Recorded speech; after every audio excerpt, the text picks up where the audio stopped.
with that, may I now take this opportunity to invite our chief guest, Dr. Vishwapati Trivedi, Chairman, National Shipping Board, Ministry of Shipping, Government of India. Just for your information, Dr. Trivedi was the Secretary, Ministry of Shipping. And he's recently retired, and he, because of his cannot be done away with, has been posted as the Chairman, National Shipping Board, which is also a Government of India Secretary level. Sir, may we have you to address the gatherings.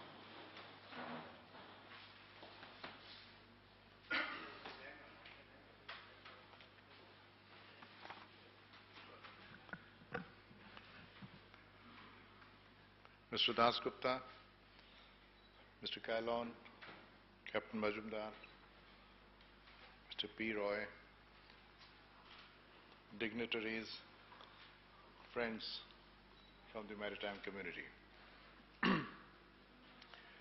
It gives me great pleasure to be here in Calcutta to speak on the merits and demerits of transloading. I recently wrote in the ideas page of Express on an invitation from the Indian Express on the transloading operations. This was in fact one of the first written media interventions in favor of transloading operations. There are a lot of forces which are not in favor of transloading operations. But I think we need to understand it more and more, how the transloading operations and what kind of merits it has. It may have some difficulties, constraints, and perhaps not acceptable to everybody at the same level. But then on net, as you say, I think it's still a great way to go ahead. My case was that transloading is the best way to complement the ports, and that it does not substitute a port. It is merely an extension of the activities of the port to what we can term as blue economy.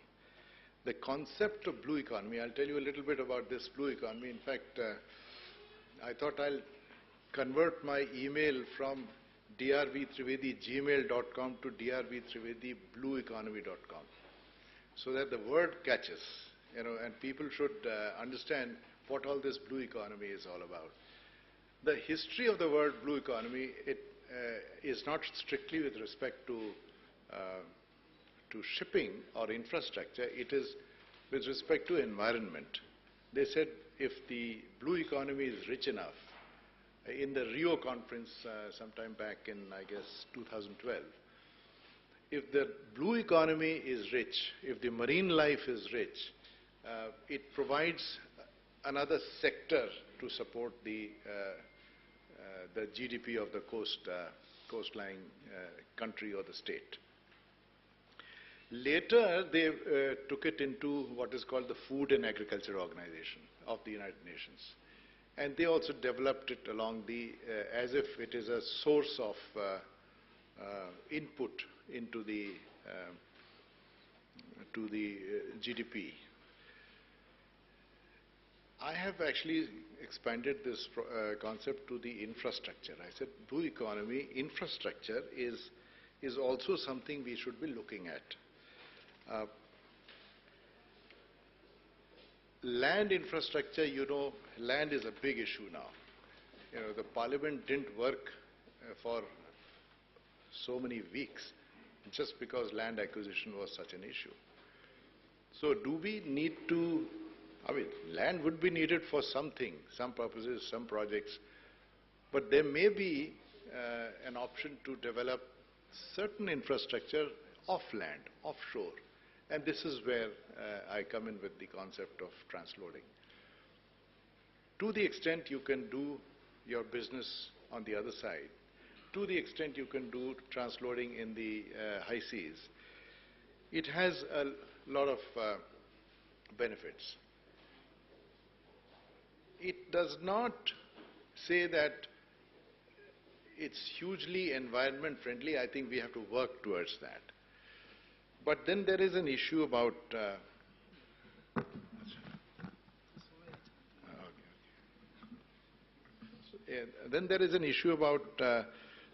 all the emissions and so on and so forth. But my case is that emissions are already there. People are doing, they're bringing their ships are moving out, coastal ships are moving in and out along the coast. So if you are worried about the sulfur dioxide and other things, it's already there. That does not mean that we should not improve upon the emission levels, but it also does not exclude an item called transloading, which reduces the congestion on the shore side. I've gone through some very interesting studies where they said, especially about the European Union, where there was a comparison between what they do on the coast through what is called the short shipping there and inside the or on the land. In fact, one of the items that we are very familiar with is the Euro standards, or it's called when you impose it on the cars, Euro 5, Euro 6. Euro 6 standard was introduced in Germany, which actually reduced the nitrogen oxide, the NOx, from the roadside roadways, almost 80% of what it was then, about a year back. It's supposed to do that. So they're gradually introducing that. By doing this, there is a very subtle economics which works behind it. You're imposing a cost. In economics, they always say, how do you make people shift their preferences?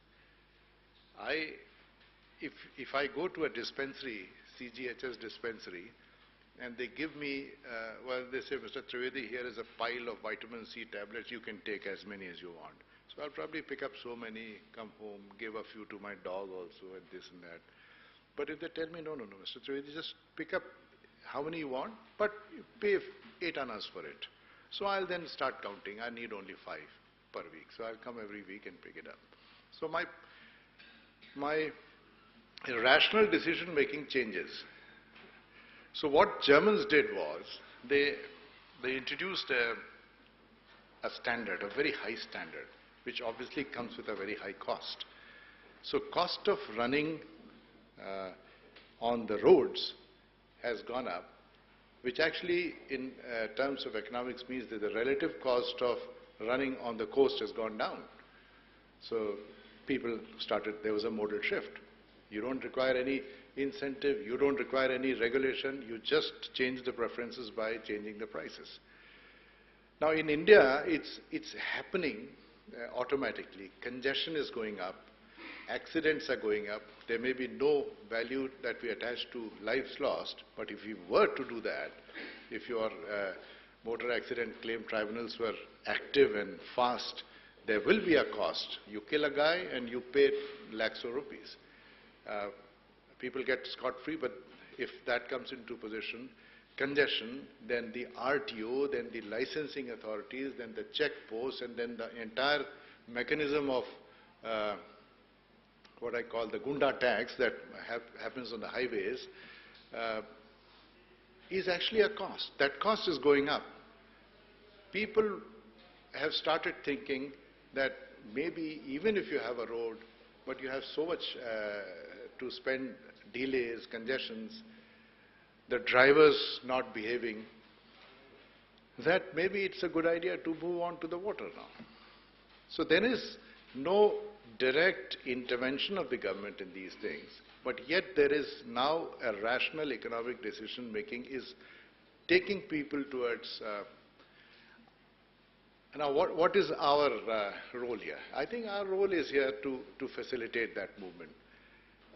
I have yet to come across any very major powerful argument of not doing this. People, whoever you say, yeah, it's a good idea. It cuts your cost by 33% of what you do on the road, and it's hassle-free, and hopefully it's environment-friendly also. So why is there not a movement towards the water infrastructure? It takes too much of an effort to do these things, but if you were to put the effort, it does happen. As an example, I'll tell you a little background on how the transloading operations in the Bay of Bengal, from Sandhills to Farakka, what was the decision problem? Historically, the story goes like as follows. The government decided to expand the Kolkata port limits. For some good reason, there was a decision. So the notification went on and the Kolkata port limits were expanded. They were expanded pretty close to the Orissa port, Orissa state. The state government of Orissa, certain other stakeholders, they objected that you're grabbing most of our coastline or our areas where we couldn't work. There was a court case. Finally, the matter landed in the Supreme Court. The Supreme Court said, well, instead of the court wasting time, they said, let the Secretary Shipping, Union Secretary Shipping, sit down with the stakeholders and find a solution. Excuse me. So the Secretary was asked to do, several meetings were held, every stakeholder, Orissa government, the non-major ports, Calcutta port, everybody stuck to their positions. No, I mean, there were several inconclusive meetings. Mr. Calhoun is a witness to all that. And eventually, there was also this problem of finding a solution which, while you leave territory, you keep some territory. So, at the meeting, we suggested that from the Government of India side, okay, we will shrink the Calcutta port limits, but we will leave a transloading zone there, where there's no land, it's just a piece of water surface, 2 nautical miles radius, and which will be notified as a transloading zone. Do you guys have any objection? Everybody says no, it's all right, as long as the main case is that you shrink the limits of the Calcutta port because it's infringing on our business opportunity. But this is actually creating a business opportunity for us, so everybody went along. Finally, there was a compromise settlement which was filed in the Supreme Court, and the matter closed, and that led to the creation of this transloading zone, Zone B. There were several choices. Zone B was selected. Then there are issues of what does this transloading zone mean? You carved out an area, you've got the latitude, longitude notified, and so what? What do you do there? So we thought it must be. There are several very interesting ideas that came. They said it should be notified as a SEZ. Why can't you have an SEZ on the sea? I said it's a fine idea, but it takes time. You can do all your activities, no service tax, no nothing, just do your activities. Somebody said, several other ideas came. Eventually, we said somebody has to look after the emergency needs of that area, which in the port terminology you call it a conservator. So somebody has to be a conservator for that.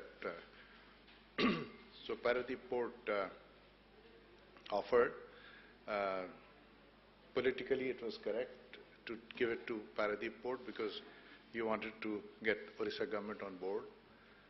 So one could have done it for Kolkata Port, but at that time, so we thought let the decision be made.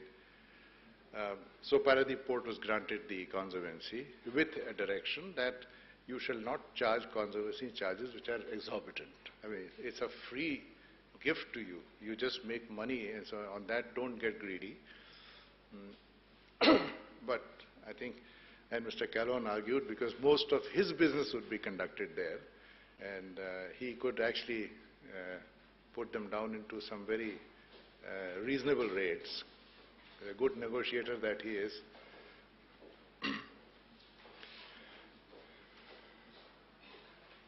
One of the creators of the transloading zone is here, Mr. Haroop Roy Chaudhary, the former CMD of NTPC. So all this was created, and then the business went on, and so the transloading zone. Now, but there are several issues in the transloading zone. We have, I don't know if in the hall today we have somebody from customs at this time, but I think in the afternoon we are having the commissioner come in. There are a whole lot of issues about the standard operating procedure. A standard operating procedure has to be made, which was made, notified. But custom issues remained, whether custom should, it's a bit distant, so custom officer has to be taken there for inspection and all that. I still keep wondering why that cannot be done online. I mean, maybe there are some rules and regulations which constrain the customs department to do that without boarding the ship. But there may be some way of doing it, which is more efficient, or some way of creating. So what happens now is that the customs clears the entire cargo in the transloading zone, and then, but it still does not become domestic cargo. It still goes to the respective port and gets cleared, and the duty is collected and so on. So some such mechanism which can be done. Of course, the payment of conservancy charges has been completely put on. So the ship that comes into the transloading zone does not have to go to or send a person to Paradeep to pay up the conservancy charges. I think it's just so much cargo multiplied by this rate, paid by electronically to the Paradeep port, and that's it. So that kind of arrangement, but there's still a lot of operating issues which need to be resolved, and we will take it up with the authorities, and we are doing it continuously. The advantages of such a zone are several, as I say, that you don't have to dredge every port to be able to get a Cape-size. A few ports, yes, of course, it's more efficient. You can't say that don't dredge JNPT port because you do transloading. So container transloading is still an evolving concept. The issues of stability and all sorts of things. But do that by all means. But there are 200 other ports, major, non-major. You don't have to. Calcutta port, you can't dredge. How much can you dredge? Kandla port is just a tidal port. Whatever you do, on a low tide, you cannot enter. Similarly, there are a whole lot of ports where dredging is not possible. Hence, transloading becomes a much more feasible concept for them. But transloading has to be organized in a manner it's easy, it's doable, and hassle-free. If the same hassles or bigger hassles continue, then transloading zones will perhaps not be the preferred choice. So the entire effort now should be that all these transloading, I mean, there's one here. We can probably create one on the south side of our coast and maybe on the west side of the coast. Some of the ports have already started work with things like floating cranes. In Kandla, they do a lot of work on floating cranes, but then it's limited. Perhaps it's also a supplement of the transloading type of activity, but it's still not organized. You know, as a zone, you have to have a full. It should be like an extension of a port. All facilities there, but on the sea. That's the transloading zone.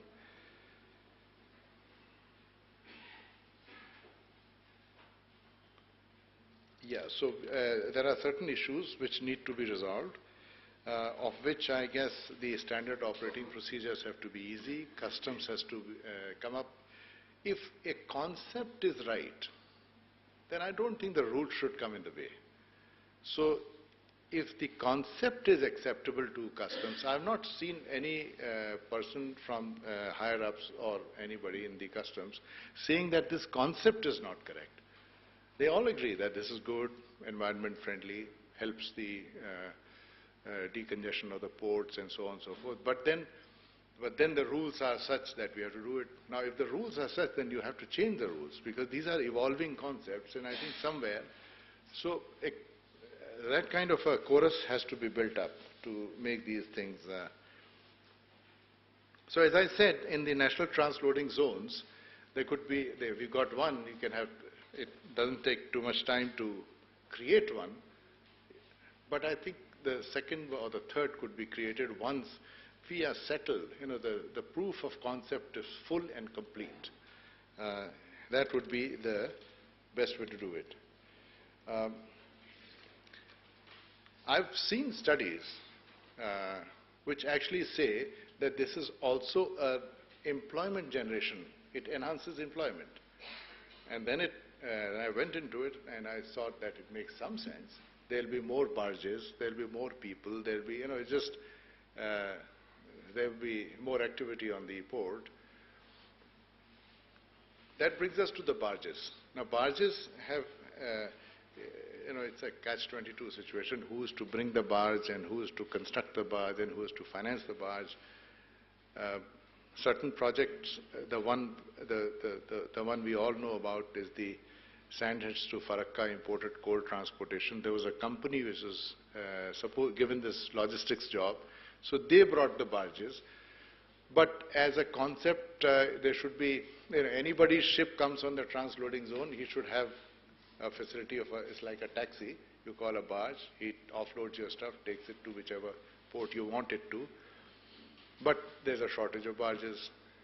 Now, several interesting ways to, yesterday I was talking to Captain Majumdar and Mr. Guha. The problem is, barge maker goes, he's charged full collateral by the bank, and it's not a very happy lending situation. But such is life. If you want a barge, you have to borrow from the bank, and a bank will always ask for a collateral. So that's the given. But how do you improve upon it? I would, through the BCC&I, I would like to say that some such interest subvention scheme or a sinking fund could be created through, the finance minister of West Bengal, who is completely off air with all these problems. He's an expert. He's in Delhi. He's a very highly respected industry man. So he may have some constraints in operating within the state. But then I think with the forthcoming budget, you may look at these things. Barges can also be, this is one of my differently thought idea. Why can't bigger companies who make a modal shift be allowed to invest in barges and be eligible for CSR on that? Now, moving into a barge, if we think it's a business, you moving into a barge to save money, make profits. But it is also reducing the congestion on the shore side. It's helping the pollution control on the shore side. If you were to put up an STP plant in a village, you could charge it to your CSR. But this item you cannot charge to the CSR, although it also helps. But it's considered a profit-making activity rather than an environment-saving activity. So that perception, if it changes, perhaps some kind of a, it'll be some kind of a indirect subsidy into the building of barges. Besides, if there is an interest subvention scheme or a sinking fund to guarantee the bank rather than a collateral of the individual.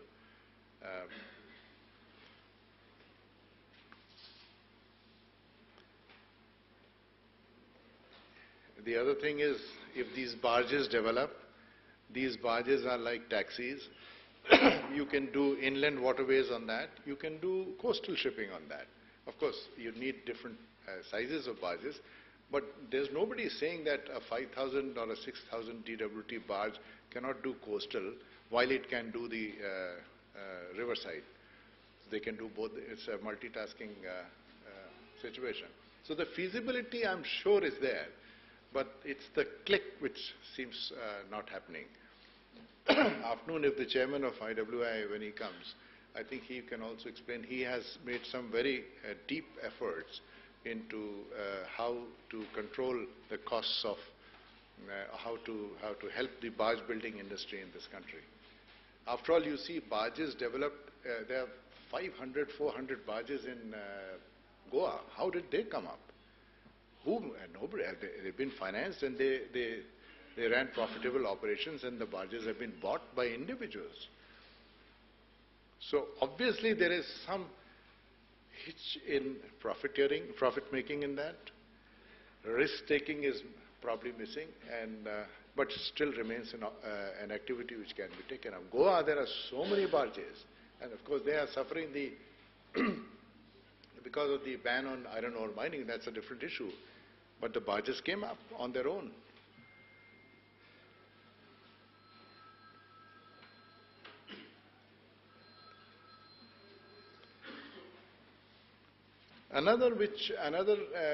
The state-of-the-art idea which is moving on, I just read somewhere, is that to have the LNG hybrid. I think in Denmark, they are developing such barges. That's also, I mean, while we always have this little point of criticism that your barges are old, they're inefficient, they create more pollution. There may be a situation like that. So you build upon that situation, as I said. Well, it doesn't junk the concept. It only indicates that you need to have more pollution efficient barges, and there are ways to do it. So if you were to make an LNG barge, would the CSR support it? Maybe yes, it should do it. That would help bigger companies put in barges which are latest LNG barges, highly reduced pollution. There are other issues in recently, I'll tell you, with the government has relaxed the cabotage on the RoRo vessels. I'm not too sure if you have noticed that, but the government has, I think I gave you a circular. So maybe, so that's also a RoRo is what? A RoRo is, it opens up, a truck moves in and goes somewhere else and moves out and goes into it. So it decongests. It's a decongestion mechanism. Just the way they used to have a scheme called JNNURM, the Jawaharlal Nehru Urban Renewal Mission. It has a different avatar now. It's called something else, I'm forgetting. But JNNURM was to support decongestion of the urban conglomerations. So all these buses you'll see in Kolkata, they have JNNURM written. So they brought in LNG buses, low floor, highly efficient, and more of them, so that passenger movement is facilitated. My case with the Urban Development Ministry has been for a long time that you should also take these passenger and RoRo as part of the JNNURM. You should fund them through JNNURM. That brings the cost down, that enables more and more of them to be deployed, and there's no problem with with a RoRo crossing the big Hooghly River from one point to another point, provided somebody puts it into operation. But somebody puts it into operation provided he sees business there and he has the risk-taking capability. But if that was not there, then the government has to step in to enable him to, embolden him to take that risk. And that happens through JNNURM, where there's a 65-35 sharing formula on the finances. And that's the reason why so many buses have come up.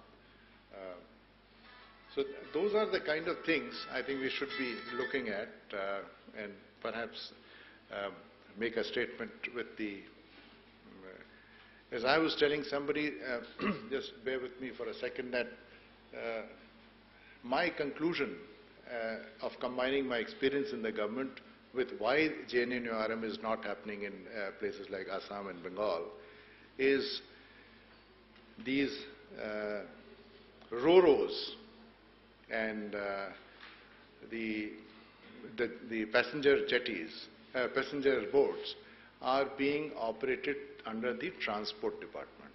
Now that's a big department, it operates separately. The urban buses and municipalities and their funds are being looked after by the urban development departments of the state governments. JNNURM typically operates through the urban development department. So they get the funds, keep the funds and use it for themselves. So transport department gets left behind.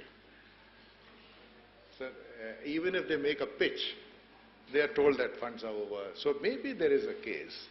But nonetheless, at the top level, there is a screening committee which can merge both these. Typically, the transport department gets left behind, funds are over, so nobody does anything. But if at the top level, at the chief secretary's level, there is a screening committee, they can do it. I think those are some of the things which need to be taken right. Now, if the West Bengal, the Inland Waterways company was to make a proposal for a passenger ferry through the JNNURM and press it hard enough, there is no reason they will not get the funds. That said, there is also a very interesting thing that the National Shipping Board we are doing is studying. Now this is slightly different than the inland waterways, but I think it has a deep connection with ports and all the movement of cargo. The movement of cargo is often a surprise for people who don't know, for an outsider. If I have suffered that surprise several times. If I was to import something from Germany, I can look at the list and say, the Maersk line will bring it to me for $3,000 to JNPT. Fine, okay. But after $3,000, there are a whole lot of costs which nobody has understood what they are. There are people of the shipping agent community, the custom house agents, the consolidators, the freight forwarders. It's a big network which moves these things. But somewhere in the system there is illegal